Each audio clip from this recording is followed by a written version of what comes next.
Bom dia, queridos irmãos. Bom dia, queridas irmãs. Tudo bem com vocês? Meu nome é João Gabriel. Você está aqui no meu canal, no canal do João Vinhas.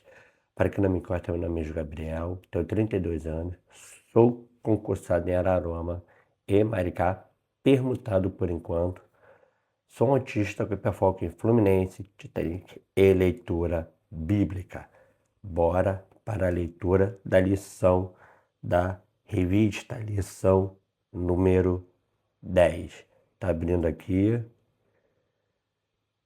lição número 10, cujo tema é Instrumento de Honra nas Mãos de Deus. Seu Deus e Pai, te agradeço por mais um dia das suas 10. Meu cartão de título, estou precisando ver esse vídeo gravado aqui no YouTube, X, Instagram e TikTok, que essa palavra para gerar fruto nos corações. Que Deus esteja a bênção da leitura da tua santa palavra. Que possamos colocar em prática tudo aquilo que vamos aprender e que o Senhor esteja conosco durante todo esse dia. Esteja me levando em segurança até o casamento de Luiz e Maicon e que esse casamento possa engrandecer a Ti, Senhor. Esteja bem com meu cunhado, minha irmã que irão comigo e que o Senhor esteja afastando de nós todo o perigo da estrada. Espero e te agradeço, Senhor Jesus. Amém. Lição número 10. Instrumento de honra nas mãos de Deus. Texto base. 2 Timóteo 2, de 14 a 26. Deixa eu ver aqui. 2 Timóteo. 2 Timóteo para cá. 2 Timóteo 2, de 14 a 26. Continue a lembrar essas coisas a todos, advertindo-os solenemente diante de Deus, para que não se envolvam em discussões acerca de palavras. Isso não traz proveito e serve apenas para perverter os ouvintes. Procure apresentar-se a Deus aprovado como obreiro que não tem do que se envergonhar e que maneja corretamente a palavra da verdade. Evite as conversas inúteis e profanas, pois os que se dão a isso prosseguem cada vez mais para a impiedade. O ensino deles alastra-se como câncer. Entre eles estão Himeneu e Fileto. Estes se desviaram da verdade, dizendo que a ressurreição já aconteceu, e assim alguns pervertem a fé. Entretanto, o firme fundamento de Deus permanece inabalável e selado com esta inscrição: o Senhor conhece quem lhe pertence, e afaste-se da iniquidade de todo aquele que confessa o nome do Senhor. Numa grande casa há vasos não apenas de ouro e prata, mas também de madeira e barro, alguns para fins honrosos, outros para fins desonrosos. Se alguém se purificar dessas coisas, será vaso para honra, santificado, útil para o Senhor e preparado para toda boa obra. Fuja dos desejos malignos da juventude e siga a justiça, a fé, o amor e a paz, com aqueles que, de coração puro, invocam o Senhor. Evite as controvérsias tolas e inúteis, pois você sabe que acabam em brigas. Ao servo do Senhor não convém brigar, mas, sim, ser amável para com todos, apto para ensinar, paciente. Deve corrigir com mansidão os que se lhe opõem, na esperança de que Deus lhe conceda o arrependimento, levando-os ao conhecimento da verdade, para que assim voltem à sobriedade e escape da armadilha do diabo, que os aprisionou para fazerem a sua vontade. Objetivo: despertar o discípulo para a necessidade da pureza na vida, do compromisso com a verdade e da mansidão no testemunho, a fim de que se torne um instrumento útil nas mãos de Deus, preparado para toda boa obra. A vida cristã não é apenas uma caminhada pessoal de fé, mas uma formação contínua do caráter para que sejamos úteis no reino de Deus. Assim, o discipulado não tem como objetivo apenas o crescimento pessoal, mas a formação de servos que se tornem instrumentos eficazes nas mãos de Deus. Paulo, consciente da tensão entre a verdade e o erro, entre a santidade e a impureza, entre a edificação e o escândalo, orienta Timóteo a viver com sobriedade, integridade e prontidão, e o adverte quanto aos perigos do discurso vazio, das discussões tolas, e da impureza moral. No centro dessa exortação está a imagem do vaso para a honra. Assim como numa casa grande, há vasos de diferentes usos, também na comunidade cristã, aqueles que se consagram para os propósitos do Senhor. Nessa seção da carta, o apóstolo não nos apresenta o contraste entre obreiro aprovado e os propagadores do erro. O discípulo não deve se embaraçar em debates inúteis, mas manejar corretamente a palavra da verdade e se purificar como um vaso para a honra, sendo separado e equipado para toda boa obra. Ele mostra como o discípulo se torna um vaso útil, ao examinar sua relação com a verdade, sua postura moral e seu espírito diante dos que se opõem. Deus deseja usar discípulos limpos, verdadeiros e mansos. Não basta conhecer a verdade, é preciso vivê-la com integridade e comunicá-la com mansidão. Ponto 1. O discípulo fiel rejeita palavras vãs e vidas ímpias. Versos 14 a 19. Continue a lembrar essas coisas a todos, advertindo-os solenemente diante de Deus, para que não se envolvam em discussões acerca de palavras.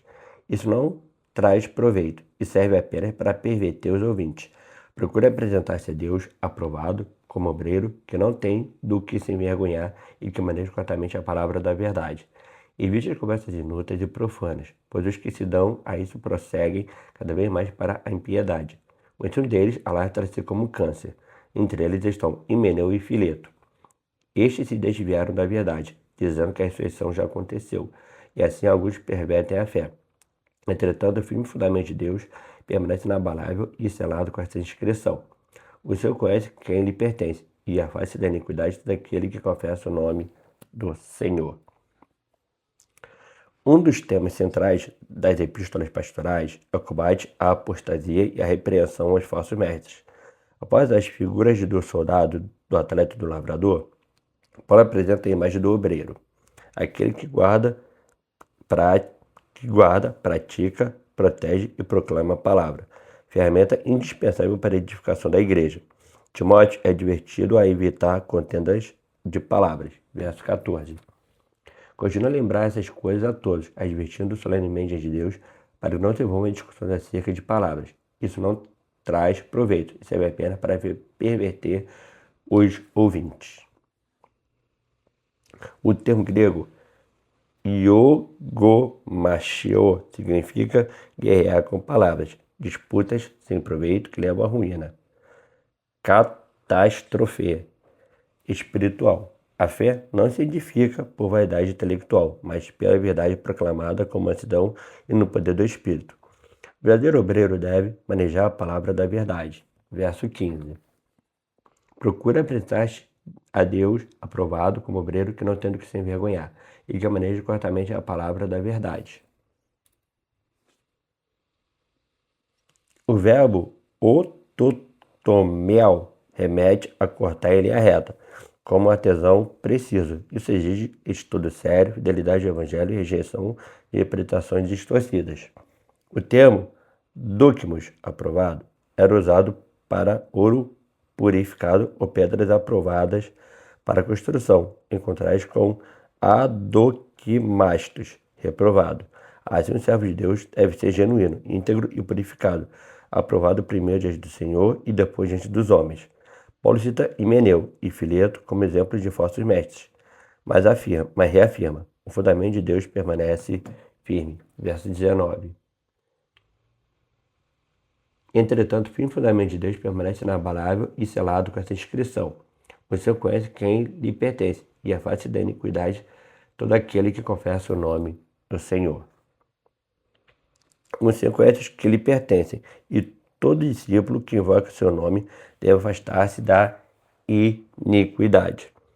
O obreiro útil ao Senhor cultiva reverência, fidelidade à palavra e santidade de caráter. Ele edifica pela verdade, evita polêmicas e vive de modo íntegro, sendo referência para a igreja. Ponto 2. O discípulo é um vaso separado para a honra. Versos 20 a 22.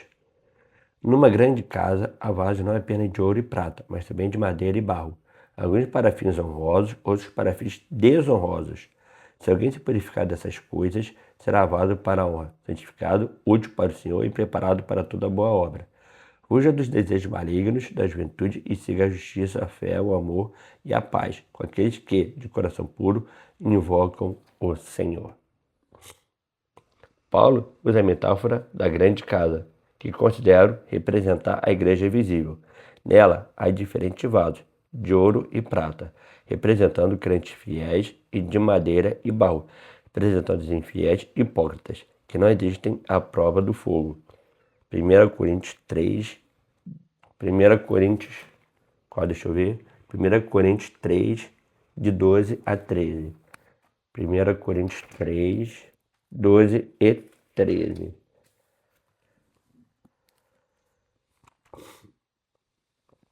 Se alguém constrói sobre esse alicerce usando ouro, prata, pedras preciosas, madeira, feno ou palha, sua obra será mostrada, porque o dia atrará a luz, pois será revelada pelo fogo, que provará a qualidade da obra de cada um. Ainda existem vasos para honra e para desonra. O apóstolo mostra que o caminho para ser vaso de honra é a purificação, termo que indica uma limpeza contínua e radical. A santificação não consiste apenas em evitar o mal, mas em buscar a presença de Deus. Paulo exorta Timóteo a viver de forma íntegra, afastando-se da falsidade e da imoralidade, a fim de ser separado e útil ao serviço do Senhor. Esse chamado inclui duas atitudes complementares: fugir das paixões da mocidade, especialmente tentações de ordem sexual, que devem ser evitadas e não enfrentadas, e buscar a justiça, a fé, o amor e a paz. A vida cristã envolve tanto rejeitar o pecado quanto perseguir diligentemente as virtudes formadas pelo Espírito Santo. Paulo acrescenta a dimensão comunitária. A busca pela santidade deve ser feita com os que de coração puro invocam o Senhor. O discipulado não é solitário. Na comunhão encontramos apoio, ensino e encorajamento para perseverar. Ser um vaso de honra não é privilégio de poucos, mas o chamado de todos. A limpeza espiritual é uma ação do Espírito Santo que nos capacita a fugir do pecado e a buscar a justiça, a consagração diária, fuga da contaminação do mundo e busca intencional da santidade, permitindo ser moldado, purificado e separado para toda boa obra. Ponto 3. O discípulo corrige com mansidão, visando a restauração, de 23 a 26. Evite as controvérsias tolas e inúteis, pois você sabe que acabam em brigas. Ao servo do Senhor não convém brigar, mas sim ser amável para com todos, apto para ensinar, paciente. Amável para com todos, apto para ensinar, paciente. Deve corrigir com mansidão os que se lhe opõem, na esperança de que Deus lhes conceda arrependimento, levando-os ao conhecimento da verdade, para que assim voltem à sobriedade e escapem da armadilha do diabo, que os aprisionou para fazerem a sua vontade. Paulo encerra o capítulo apresentando o discípulo como servo, isto é, escravo do Senhor. Assim como outrora éramos escravos do pecado, agora pertencemos a Cristo e estamos totalmente à sua disposição. O apóstolo orienta Timóteo a evitar contendas e controvérsias inúteis, que não edificam, mas dividem. Verso 23. Evite controvérsias tolas e inúteis, pois você sabe que acabam em brigas. O servo do Senhor deve ser pacificador, não contencioso, agindo com mansidão, paciência e ensino. Verso 24. Ao servo do Senhor não convém brigar, mas sim ser amável para com todos, apto para ensinar, paciente. A palavra grega épios descreve essa atitude de gentileza e calma, enquanto didáticos enfatiza a habilidade no ensino e anexicacos aponta para a capacidade de suportar o mal sem ressentimentos. A mansidão, longe de ser fraqueza, é força controlada. O discípulo maduro confronta o erro sem agressividade, corrige sem humilhar, sempre visando que Deus conceda ao contradizente arrependimento e libertação. Verso 25. Deve corrigir com mansidão os que se lhe opõem, na esperança de que Deus lhes conceda o arrependimento, levando-os ao conhecimento da verdade. Essa esperança se fundamenta na obra do Espírito, que pode trazer o pecador de volta à sobriedade espiritual, libertando-o do engano do diabo. verso 26. Para que, assim, vossa sobriedade escape da armadilha do diabo, que os aprisionou para fazerem sua vontade. Assim, a correção cristã não nasce da ira, mas da compaixão. O discípulo útil é firme na verdade e manso no trato, buscando restaurar os que estão presos pelo inimigo. Seu alvo não é vencer discussões, mas é instrumento de libertação e reconciliação. Conclusão. O chamado do discipulado é o de ser um vaso útil, limpo e separado para os propósitos do Senhor. Essa honra, porém, exige um caminho de santificação, rejeição do eu, humildade, dedicação à verdade e mansidão no ensino. O olheiro continua moldando vidas. O reino de Deus precisa de discípulos preparados para toda boa obra. Então, que o nosso desejo seja o de sermos esses vasos, não de barro comum, mas de ouro com honra santificada. Deus não busca vasos brilhantes, mas limpos. Ele não quer os mais populares, somente os mais fiéis. Assim que sejamos discípulos preparados para toda boa obra, instrumentos de honra nas mãos do oleiro. Para pensar e agir. 1. Tenho evitado discussões inúteis que enfraquecem minha fé? 2. O que significa, na prática, purificar-se para ser um vaso de honra? 3. Tenho corrigido outros com humildade e desejo de restauração? Então, de parte desse mais de vida 110. Por causa de dentista, eu estou pensando em ver esse vídeo gravado aqui no YouTube, X, Instagram e TikTok. Que essa palavra já foi na coração para colocar em prática tudo que vamos aprender. Muito que sejamos barros, desculpa, que sejamos vasos para engrandecer somente a ti, Senhor. Que continue te dando esse dia, te dando um dia na tua presença. Deixa me levando em segurança até o casamento de Luiz e Maicon. Tanto eu quanto minha irmã e meu cunhado que irão comigo. Esteja forçando de nós todo o período da estrada. Que possamos passar lá uma tarde, uma noite agradável na tua presença. E que essa união de Maicon e Luísa seja usada para engrandecer somente a ti e que eles continuem te buscando todo dia através desse matrimônio. Eu te peço isso em Jesus. Amém. Dê o like, compartilhe esse vídeo, se inscreva no canal, ative as notificações e deixe nos comentários sobre de oração. Que gostamos de orar com você e por você. Valeu, até a próxima. Tchau, tchau. Fui. Valeu.